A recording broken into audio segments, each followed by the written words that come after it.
Le chemin retour. Oui, chemin retour.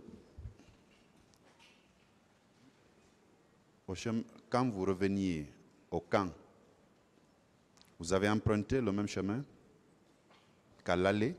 Non, à l'aller, j'ai passé vers 36. C'est au retour que j'ai passé vers Kagbele, Sementeri, Anko 5, Koza, Bambeto. Après Bambeto, quand vous avez, selon vous, reçu une information qu'il y a un carnage qui était en train de se faire à l'intérieur du stade, vous dites avoir reçu une information des jeunes de Bambeto, n'est-ce pas? Oui, à Bambeto. Maintenant, lorsque j'ai tourné maintenant pour aller au camp, c'est là où ils m'ont informé maintenant. Très bien. Quel est le chemin que vous avez emprunté pour rejoindre le camp? Le même quand on quitte Bambeto, de Bambeto, on a passé vers l'hôtel Gbissia. Hôtel Gbissia, on est descendu, on a continué à rentrer au camp. L'ancien hôtel Gbissia. D'accord. Ce n'est pas par la route de Koza que vous êtes venu et puis vous avez bifurqué pour entrer au camp? Non, non. Non. Non. Vous pouvez aller demander les gens de Bambeto. S'ils sont honnêtes, ils diront que exactement ce jour-là, le colonel a passé ici. Parmi toutes les infractions pour lesquelles vous êtes renvoyé devant la juridiction, vous dites que vous ne reconnaissez aucune. Mais ce que je ne reconnais pas, je ne veux pas reconnaître. Je ne vous dis pas de reconnaître ce que vous ne devez pas reconnaître, monsieur. Voilà. Je demande juste si, vous savez, le tribunal vous a notifié les faits pour lesquels vous êtes à la barre de ce tribunal. Parmi ces faits-là, vous ne reconnaissez aucun des faits? Je ne reconnais pas. Rien? Je ne reconnais pas aucun des faits. D'accord. Le moment venu, nous nous chargerons de vous dire ce que chacun de vous a fait. Monsieur le Président, merci. Fini, je vous remercie. Monsieur le Président, une seule question. Monsieur Claude Pili. Président. Vous dites que vous ne reconnaissez aucun fait. Je ne reconnais pas aucun fait. Vous dites que vous avez été dissuadé par le président d'Addis, pour dire qu'il y a une commission d'enquête qui doit venir, internationale. C'est ce qui vous a empêché d'arrêter commandant Toumba. Oui, justement. Donc, vous avez confiance au rapport d'enquête internationale. Quel vous avez rapport? confiance aux éléments contenus dans ce rapport. Le rapport que j'ai fait, c'est avec mon avocat. Le rapport d'enquête internationale. Vous accordez de crédit à ce rapport, aux éléments contenus dans ce rapport. Ah, moi, ce que je connais, ce que j'ai fait, ce qui est passé devant mon avocat, c'est ce que moi je maintiens. C'est ce que je retiens. Monsieur Pivi, en outre des procès-verbaux d'audition des parties civiles, des témoignages, des procès-verbaux d'audition également de témoins qui vous accablent dans cette affaire et qui font état de votre présence au stade du 28 septembre, à Koza, à Bambeto, à Amdalaï et dans les différents camps de Conakry. Je vais vous faire lecture du rapport d'enquête internationale à la page 51 qui vous intéresse, qui parle clairement de vous.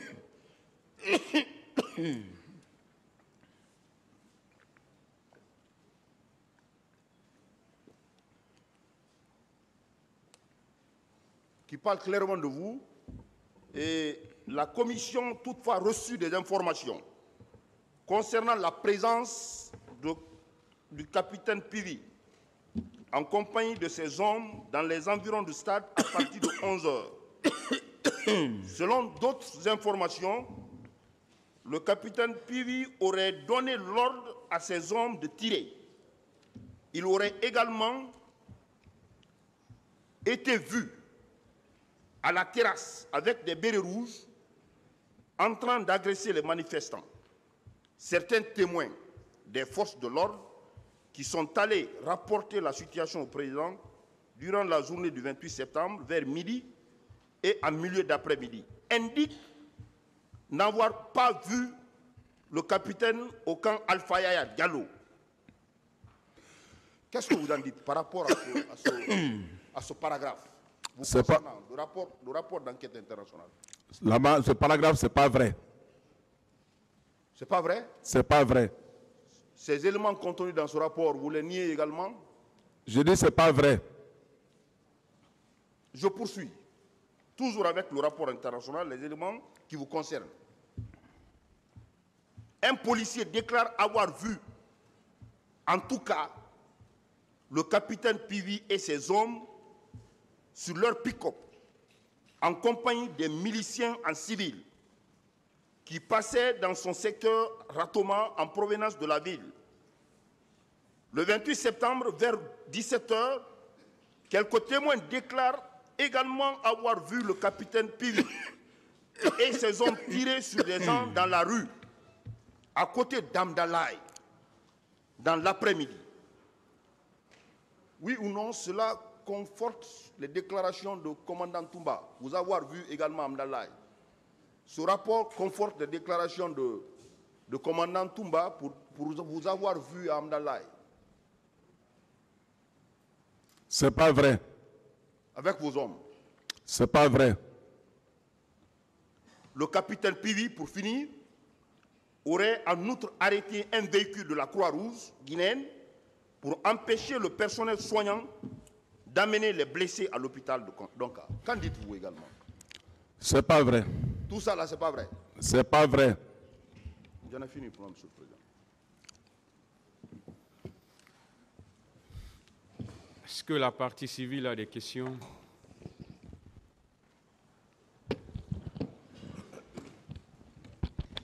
Merci, Monsieur le Président. Honorable assesseur, nous avons effectivement quelques questions, puisque au cours de l'interrogatoire de M. Claude Pivi, beaucoup d'informations ont été apportées à cette barre et qui contredisent quelquefois les déclarations qui ont été tenues par M. Toumba Diakité. Donc nous avons quelques questions de consolidation qu'on aimerait poser. M. Claude Pivi, vous avez reconnu ici à la barre que votre ministère était un ministère sans portefeuille. Il vous a fallu beaucoup de temps pour admettre qu'en réalité, ce poste ne vous a été accordé qu'en récompense des efforts que vous avez fournis. Mais finalement, vous convenez avec nous que c'était un ministère c'était une coquille vide.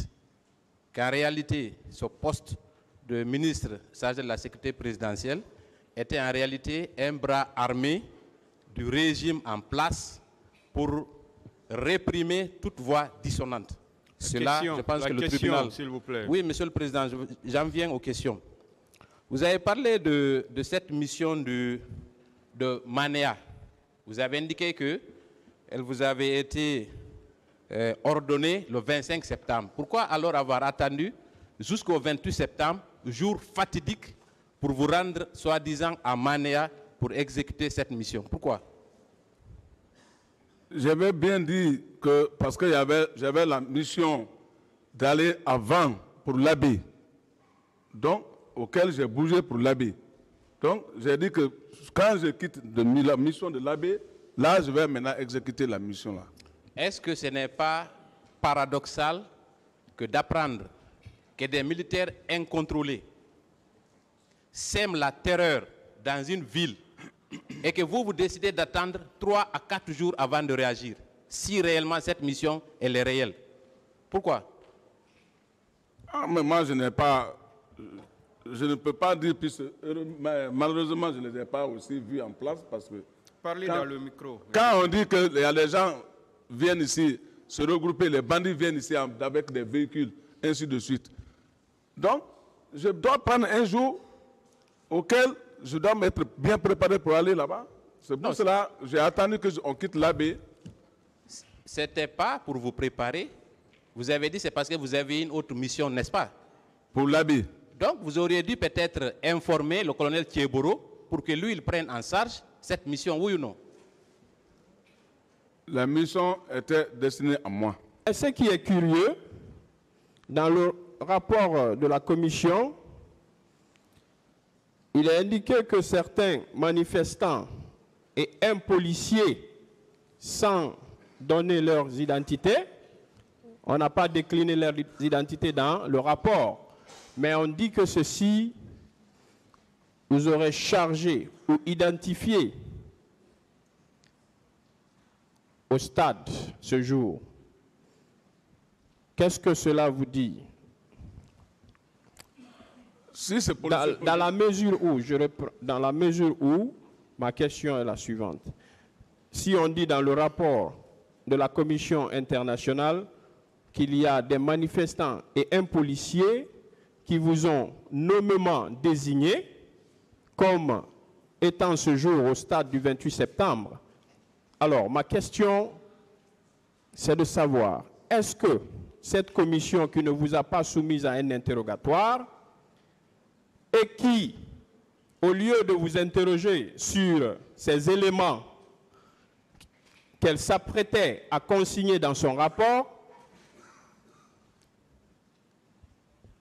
ne vous a pas demandé est-ce que ce que ces personnes, ces manifestants ont dit ou ce policier aurait dit est vrai ou pas. Ils ne vous ont pas demandé est-ce que cela ne vous intrigue pas, mon colonel?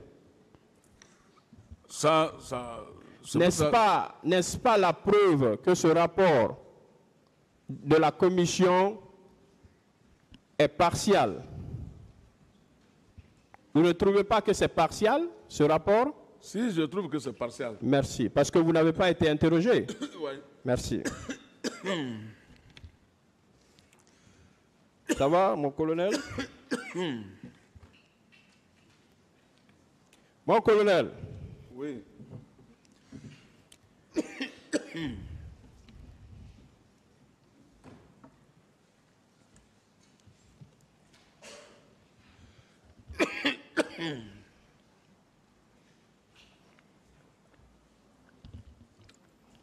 Ça va?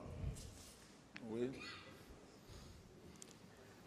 Alors, mon colonel, de toutes les personnalités, notamment politiques, qui étaient ce jour au stade,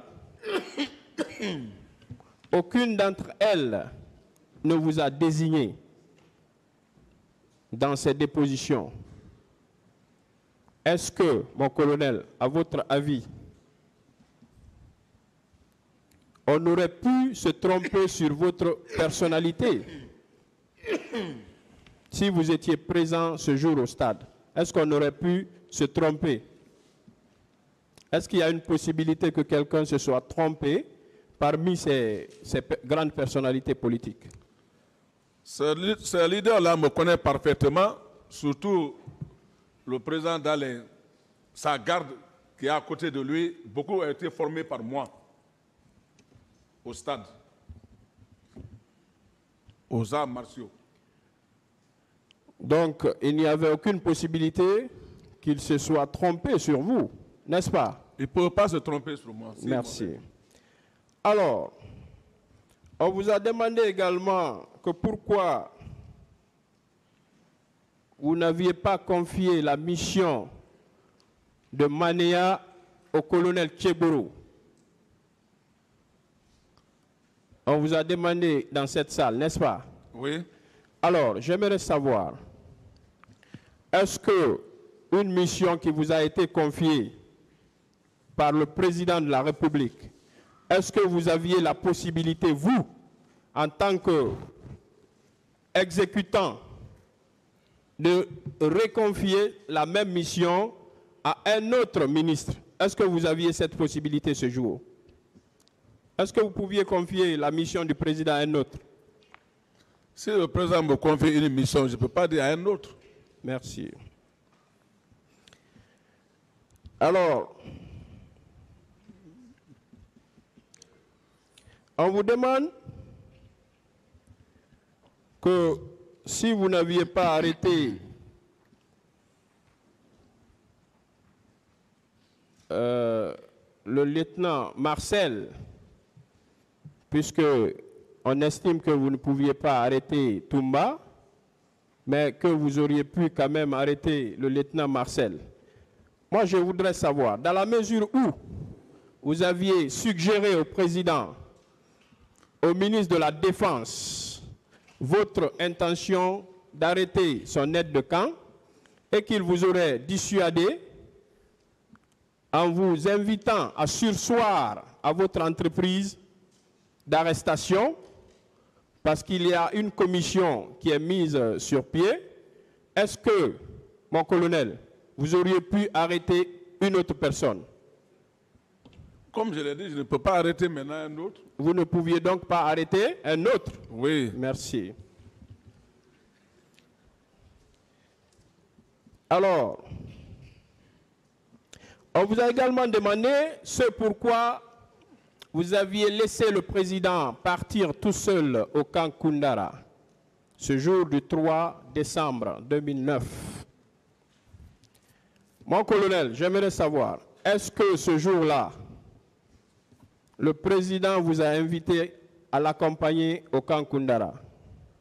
Non, il ne m'a pas invité. Si il vous avait demandé ce jour de l'accompagner, vous l'auriez accompagné, n'est-ce pas? Absolument.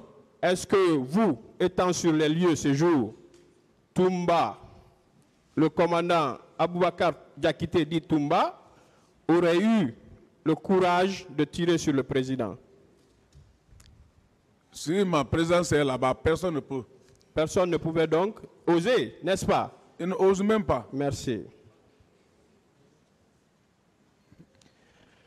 Alors, lorsque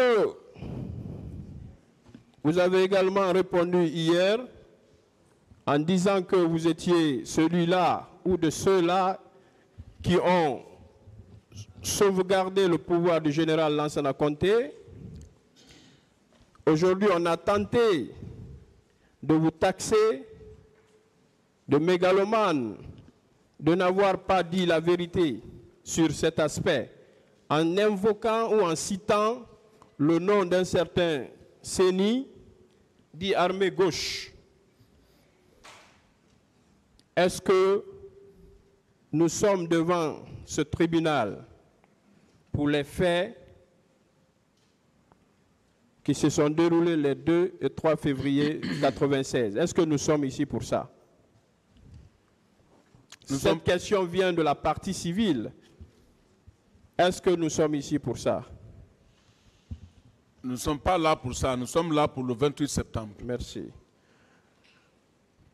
Alors, mon colonel. Oui.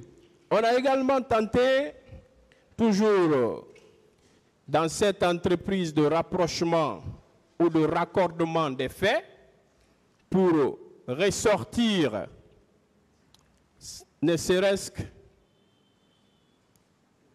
qu'une simple implication de votre part dans les faits articulés contre vous devant ce tribunal. On vous a posé la question de savoir, est-ce que vous n'auriez pas pillé la boutique d'un certain Wuri Biredi à Bambeto, toujours dans l'entreprise de raccordement, de rapprochement.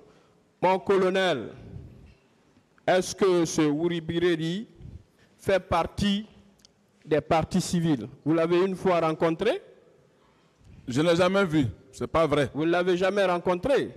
Je ne l'ai jamais rencontré. Est-ce que vous auriez pu être capable, après avoir rendu d'innombrables services aux citoyens vivant sur l'axe, puisque tout à l'heure, vous avez fait un rappel de l'honneur qui vous a été rendu par ces dames à Anko 5, est-ce que, mon colonel, vous auriez pu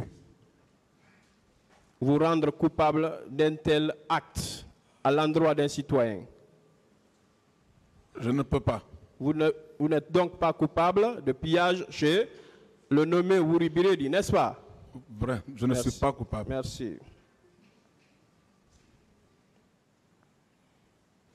Est-ce que, mon colonel, selon vous, le fait d'avoir œuvré